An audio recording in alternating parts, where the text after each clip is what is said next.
All right, so today is the day of the iPhone 10.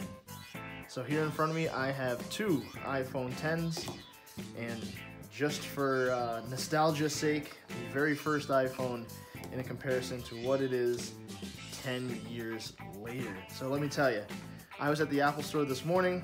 I was there at 8 o'clock. There was already people camped out like crazy for trying to get some of those iPhones that were left over.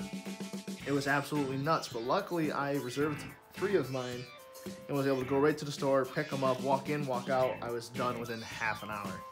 So that was great, and you know what? This isn't a true unboxing because I've already opened it up, but I'll still show you what's inside. So typical iPhone fashion, you have the pull tab right here. You just pull off that plastic band. You have your usual books and shit, stickers. You have a 5-watt power brick, USB-C headphones, or not USB-C, lightning headphones, an adapter, and a lightning cable. So, nothing really out of the normal there, just the normal stuff. So, I was at the store, I wasn't going to set it up, I was going to wait to come home and to set it up, but here we are anyway. So, I was actually walking outside of the store, and a local news channel interviewed me to see how I liked it, why I bought it, and how I liked the whole Face ID and all that new stuff that's added. So really, Face ID was super easy. As you can see, I'll do it here for you. Just unlock it, bam, swipe up, and you're good to go. So far, haven't found much going on with it as far as like not working. I looked down, I pretended to close my eyes, and really it was pretty much right there. I will say right off the bat, it is probably a little bit slower because you can kind of normally figure out where your Touch ID button was by when you're like pulling it out of your pocket. You could already have your thumb on it and just bam, open it. But I think as I get used to it more, looking down right at it, it's great. I took a couple pictures and I'll put them in the video too to show you what kind of samples. You also have the new portrait effects on the front facing camera, so you get the whole bokeh effect and things like that. And I went with the space gray. I do have the white one here, but I actually saw the white one in store and the edges are really shiny, which not that that's a bad thing, but I just like the whole look of the black. So unfortunately with the black, you always are gonna have to be cleaning the back off because of fingerprints. It shows up a lot more than on the white. So that is also why I have the Apple silicone case here. I do have a different case that I will be trying out later also. It keeps it a little protected, gives you a nice little flatness for the camera lens. You don't scratch those precious cameras. And really, that's the iPhone 10. So what do I think about it so far? Well, in the whole 2 hours that I've had it, you know, it's fantastic. I had an iPhone 8, so this is, you know, it's very fast. It's getting used to the swipe up is probably the biggest difference. But I'm going to show you real quick, like going into a lot of normal apps like your App Store, your phone calls, Safari, all that stuff has the notch built into that. And I'll show you just for an example, like I use a Nest thermostat. So when I load into my Nest app, once it decides to load, it will have a black bar on the top and on the bottom because it hasn't yet been updated. There you go. So it hasn't yet been updated to work with the iPhone 10.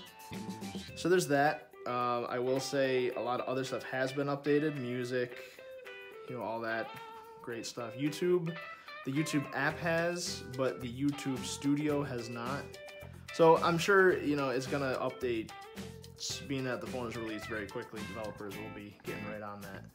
I do like the full screen. You know, I did come from a Samsung Note 8 before I had my iPhone 8, and full screen is great. This has not as small of bezels on the side as Samsung's phones, but it has smaller bezels on the top. You do have that notch, which is more like the Essential phone with a head going on for it. But really, you know, it's not really bothering me. You swipe down and have your control center, so that's very Android-esque. On every on every Android phone, you can swipe down, get to your notifications, get to your control center, or they call it, you know, notification shade, whatever you want to call it as. So you go on the other side. You know, it's basically it's very Android-esque the way, you know, you have the two sides. A lot of Google phones specifically, if you did one side versus the other, it, you know, it did different things. So yeah, I mean, so far, you know, this phone is pretty fantastic. I can't wait to take some videos and things this weekend. I'm actually going on vacation, so I'm gonna be using this phone a lot. I'm gonna take a bunch of photos, a bunch of videos, and probably next week sometime I'll have like my full review, which won't be so quick, but really just look how far, you know, these phones has come. I know this even has a case, but even with a case, it's not even as thick. You know, you had super bezels on the iPhone, the normal iPhone from 10 years ago. Black background, and I have City on this, but you know, this phone was a pioneer, and a lot of people are gonna say this is a pioneer. It's amazing what 10 years has done, but really it's fantastic. I love new technology. I love what they're doing with things. And just on a little sort of side note here, a lot of people were asking how to turn this phone off if you decide to turn it off at night, because now your big power button over here is for Siri and Apple Pay.